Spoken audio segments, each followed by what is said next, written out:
Hello दोस्तों, स्वागत है हमारे YouTube channel study with Vishal Singh में।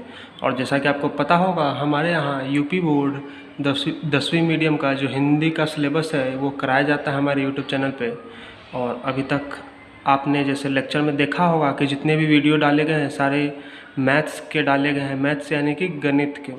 मेनली जो हम फोकस करते हैं वो हिंदी मीडियम के छात्रों पे करते हैं, लेकिन हम इंग्लिश में भी यहाँ पे लिखते हैं और हिंदी में भी लिखते हैं, और दोनों में इंग्लिश हिंदी दोनों के वर्ड यूज करते हैं, ताकि अगर आप इंग्लिश मीडियम के भी छात्र हैं तो आपको ज़्यादा कोई दिक्कत नहीं हो, और हिंदी मीडियम के हैं तब तो आपको बिल्कुल ही दिक्कत नहीं होगी। ठीक है दोस्तों, तो चलिए आज हम समझते हैं कि हमें पढ़ना क्या है। तो आज हम साइंस पढ़ेंगे। साइंस में भी हम केमिस्ट्री आज स्टार्ट करने जा रहे हैं, और आज से हम कुछ दिनों तक केमिस्ट्री पढ़ेंगे। केमिस्ट्री आपके एग्ज़ाम में पूरे साइंस के पोर्शन में से 20 नंबर का आना है, और जो भी आपका नया सिलेबस है उसके अनुसार हम यहाँ पे पढ़ाई करेंगे। अगर आपने अपना सिलेबस देखा होगा तो आपको पता होगा कि 30% आपका सिलेबस कम करवा दिया गया था, उसी के अनुसार हम यहाँ पे पढ़ाई करेंगे। तो केमिस्ट्री में आपके एनसीईआरटी में जो पहला चैप्टर है आज हमने वो उठाया है, और पहला चैप्टर में आपके एग्ज़ाम में जो जो वैलिड क्वेश्चन है और जो जो आने हैं एग्ज़ाम में सिलेबस में जो जो दे रखा है वो सब हम यहाँ पे करवाएंगे, ताकि आपको कोई दिक्कत ना हो। बस आपको करना क्या है, यहाँ पे जो हम पढ़ाते हैं उस वीडियो को अच्छे से देखें, समझें, और एक बार बुक का बस रीडिंग मार लें। तो यहाँ से जो भी आपको पढ़ा दिया जाएगा हम एनसीईआरटी से ही पढ़ाएंगे।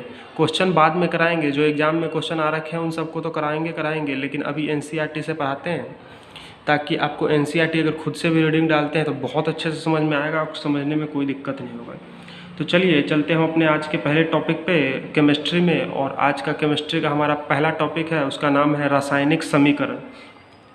आज हम 3 टॉपिक पढ़ेंगे स्टार्टिंग के, जो आपको पेपर में आने हैं। और पहला जो इम्पोर्टेंट टॉपिक है आपका, उसका नाम है रासायनिक समीकरण।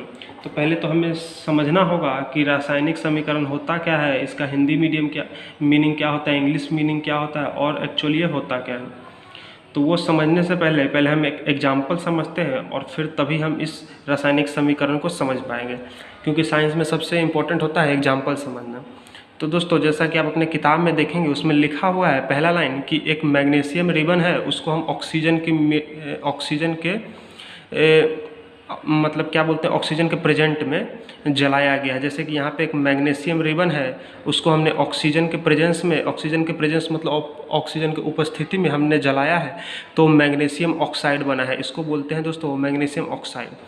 अब आपके किताब में एक जगह आप ध्यान से देखेंगे तो यहाँ पे लिखा हुआ है मैग्नीशियम, सीधा मैग्नीशियम हिंदी में लिखा हुआ है।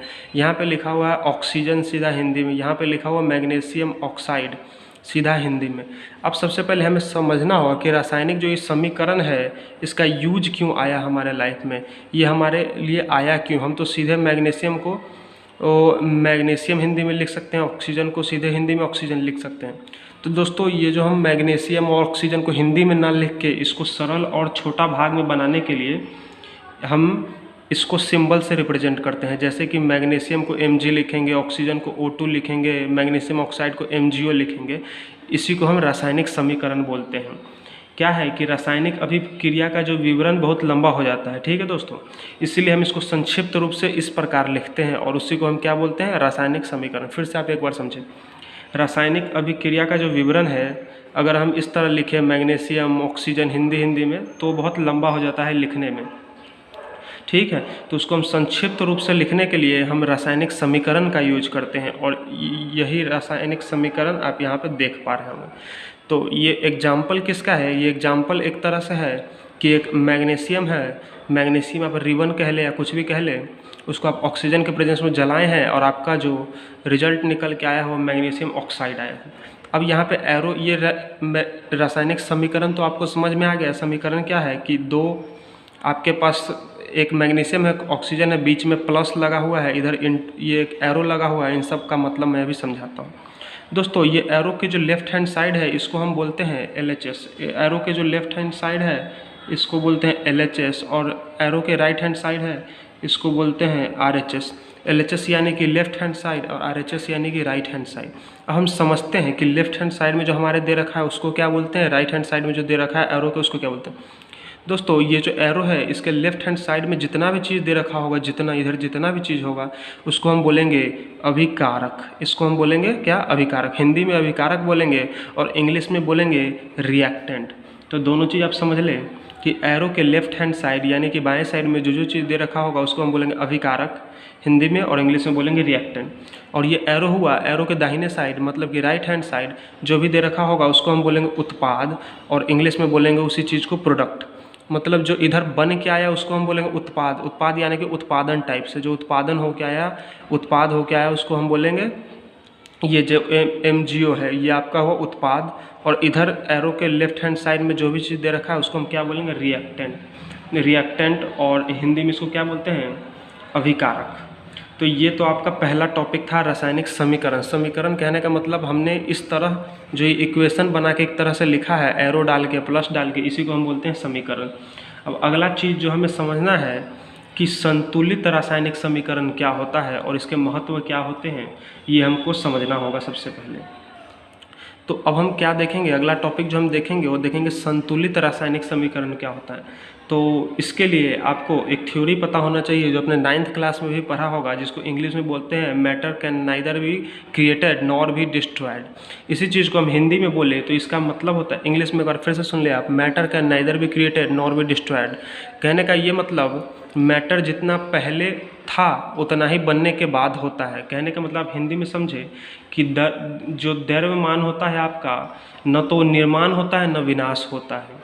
इसी चीज़ को हम दूसरे वर्ड में बोले तो उत्पादों का जो कुल द्रव्यमान होता है अभिकारक तत्वों के कुल द्रव्यमान के बराबर होता है। मतलब कहने का मतलब क्या, आप फिर से समझे, ये जो आपका हुआ उत्पाद और ये हुआ अभिकारक, ये उत्पाद तत्वों का जो कुल द्रव्यमान होगा इधर अभिकारक तत्वों के कुल द्रव्यमान के बराबर होता है। कहने का क्या मतलब है, बहुत ही सिंपल वर्ड में मैं आपको बताने जा रहा हूँ कि जितना आपका अभिकारक होगा टोटल मिला के उतना ही आपका टोटल उत्पाद होगा।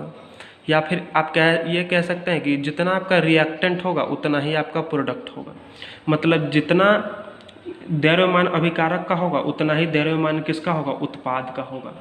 आप इंग्लिश के वर्ड में और दूसरे लैंग्वेज में इसको ये भी बोल सकते हैं कि इसमें प्रत्येक तत्व के परमाणु का संख्या समान होगा। मतलब जितना परमाणु का संख्या अभिकारक में होगा उतना ही परमाणु का संख्या उत्पाद में होगा। मतलब कहने का क्या मतलब है, जितना मैग्नीशियम लेफ्ट हैंड साइड अभिकारक में होगा उतना ही मैग्नीशियम उत्पाद में होगा। जितना ऑक्सीजन अभिकारक में होगा उतना ही ऑक्सीजन क्या होगा, उत्पाद में होगा। यही होता है आपका संतुलित रासायनिक समीकरण। मतलब जो एरो के लेफ्ट हैंड साइड जितना चीज़ होगा, चीज़ कहने का मतलब जितना द्रव्यमान होगा उतना ही एरो के राइट हैंड साइड पे द्रव्यमान होगा।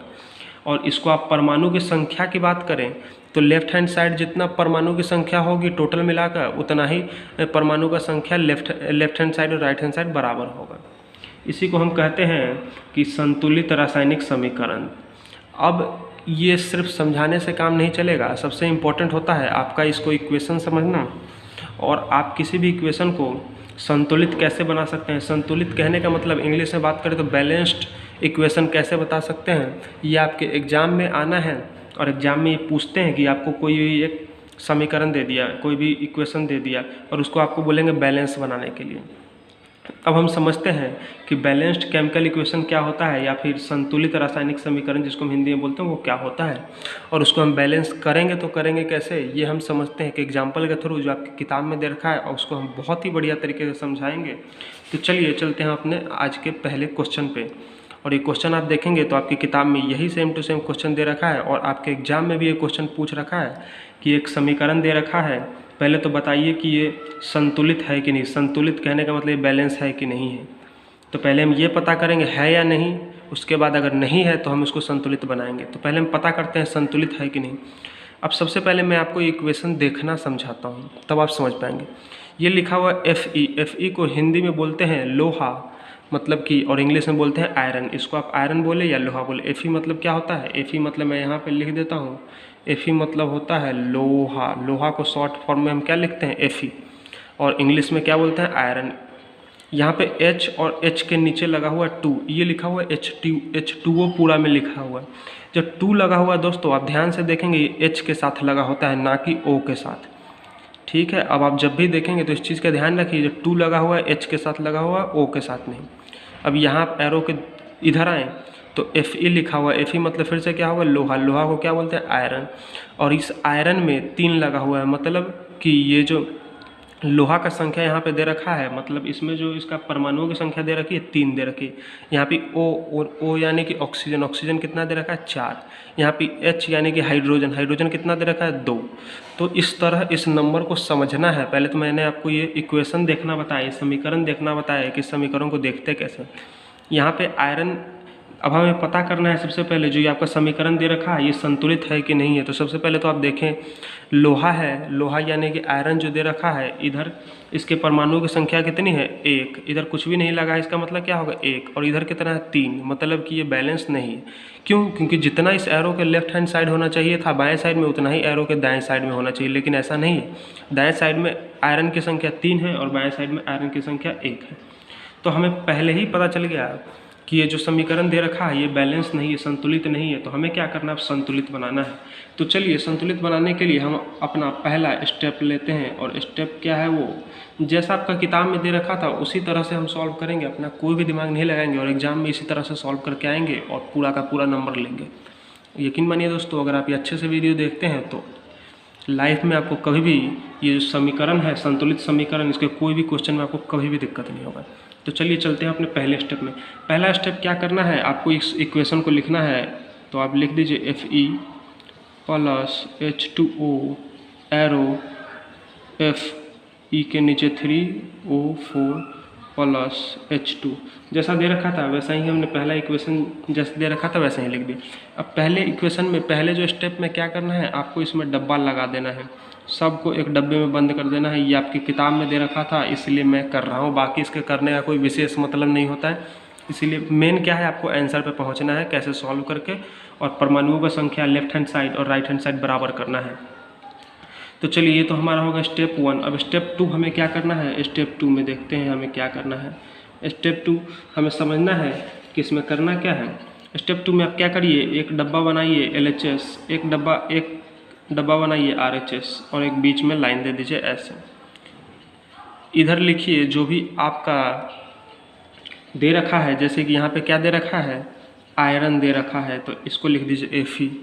एक क्या दे रखा है, हाइड्रोजन दे रखा है, तो आप हाइड्रोजन लिखिए। एक चीज़ क्या दे रखा है, ऑक्सीजन दे रखा है। जो आपके पास दे रखा था, क्या क्या दे रखा था आपके पास, जो भी तत्व दे रखा है सारे तत्वों को लिखें। पहला तत्व क्या है, आयरन है यानी कि Fe। दूसरा तत्व हाइड्रोजन है तो हमने लिख दिया हाइड्रोजन। तीसरा तत्व क्या है, ऑक्सीजन। जो भी दे रखा था हमने सबको लिख दिया। अब लेफ्ट हैंड साइड में जो Fe है उसका संख्या कितना है, Fe यहाँ पे 1 है तो हम लिख देते हैं 1, तो हमने लिख दिया 1। वैसे ही राइट हैंड साइड में Fe कितना है, Fe है राइट हैंड साइड में 3, Fe के साथ 3 लगा हुआ है, इसका मतलब राइट हैंड साइड में है 3। अब यहाँ पे हाइड्रोजन लेफ्ट हैंड साइड में, LHS में लेफ्ट हैंड साइड में कितना है यहाँ पे 2, तो हमने लिख दिया 2। अब ऐसे ही हाइड्रोजन राइट हैंड साइड में कितना है 2, तो हमने लिख दिया 2। अब यहाँ पे ऑक्सीजन लेफ्ट हैंड साइड में कितना है, यहाँ आप देख पा रहे होंगे ये 2 है, हाइड्रोजन के साथ लगा है ना कि ऑक्सीजन के साथ, तो हमने लिख दिया 1। अब यहाँ पे ऑक्सीजन राइट हैंड साइड में कितना है 4, तो हमने लिख दिया 4। तो ये हो गया हमारा सेकेंड स्टेप। अब थर्ड स्टेप पे हम अपने चलते हैं और थर्ड स्टेप समझते हैं हमारा क्या होगा। तो थर्ड स्टेप में क्या करना है, थर्ड स्टेप से हमें बैलेंस करना है। इसको बैलेंस करने का मतलब, अब जो ये हमारा इक्वेशन दे रखा था इसको संतुलित बनाना है।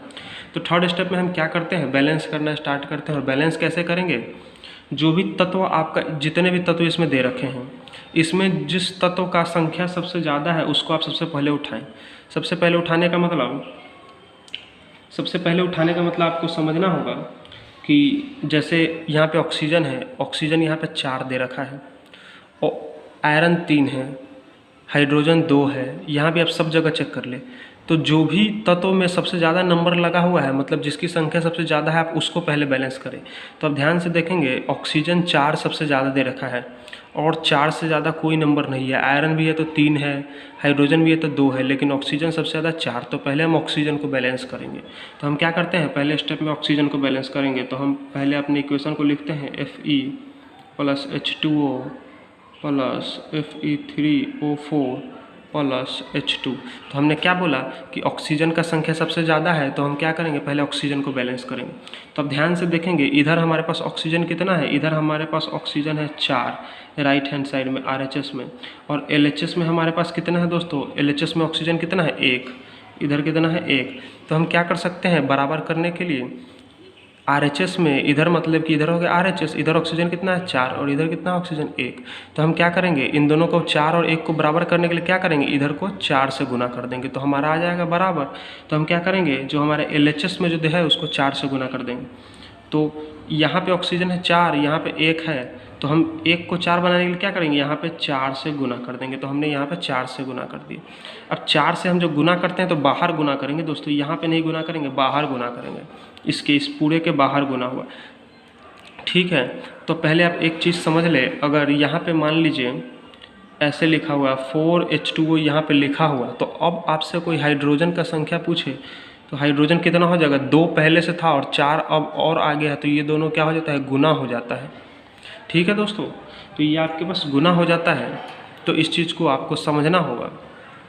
ठीक है, तो हाइड्रोजन आपके पास कितना आ जाएगा, 8 आ जाएगा। और यहाँ पे ऑक्सीजन का कोई आपसे संख्या पूछे तो ऑक्सीजन आपके पास कितना हो जाता है, ऑक्सीजन तो ये 4 ऑक्सीजन के साथ भी है, ये 4 हाइड्रोजन के साथ भी है, तो ये 4 कितना हो गया, ऑक्सीजन के लिए 4 हो गया। अब फिर से समझा देता हूँ, हाइड्रोजन कोई आपसे पूछे तो 4 दूनी 8 लिख देंगे। ठीक है, और जब आपसे ऑक्सीजन पूछे तो सीधे ऑक्सीजन के पहले 4 तो 4 लिख देंगे। फिर से मैं आपसे समझाता हूँ क्या, अगर आप नहीं समझ पाए तो यहाँ पे लिखा हुआ है H2O और इसके पहले लगा दिया 4। आपसे कोई पूछे इसमें हाइड्रोजन कितना है और ऑक्सीजन कितना है, तो ये 4H2 का क्या मतलब हुआ है, H2 4 बार लिखा हुआ है, 1 बार 2 बार 3 बार 4 बार, तो हाइड्रोजन टोटल कितना हो गया, 2 2 4 2 6 2 8, इसलिए हाइड्रोजन हो गया 8। और ये 4 यहाँ पे भी लगा हुआ है और हमने पूरे में गुना किया है, तो ये ऑक्सीजन में भी ये 4 आएगा, तो यहाँ पे हो गया 4। तो चलते हैं हम अपने अगले स्टेप पे और समझते हैं। तो हमने यहाँ पे क्या किया था, दूसरे स्टेप में क्या किया था, ऑक्सीजन 4 है तो ऑक्सीजन को हमने इधर 4 बना दिया था और ये हमारा आ गया स्टेप नंबर 3। हमने क्या कर दिया, ऑक्सीजन इधर भी 4 था, इधर भी 4 हो गया, तो हमारा ऑक्सीजन अब बैलेंस हो चुका है। देखिए इधर ऑक्सीजन 4 है, इधर ऑक्सीजन भी 4 है।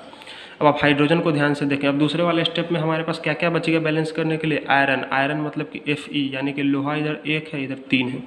तो हम क्या करते हैं, पहले लोहा को बैलेंस कर लेते हैं। तो चलिए स्टेप नंबर 4।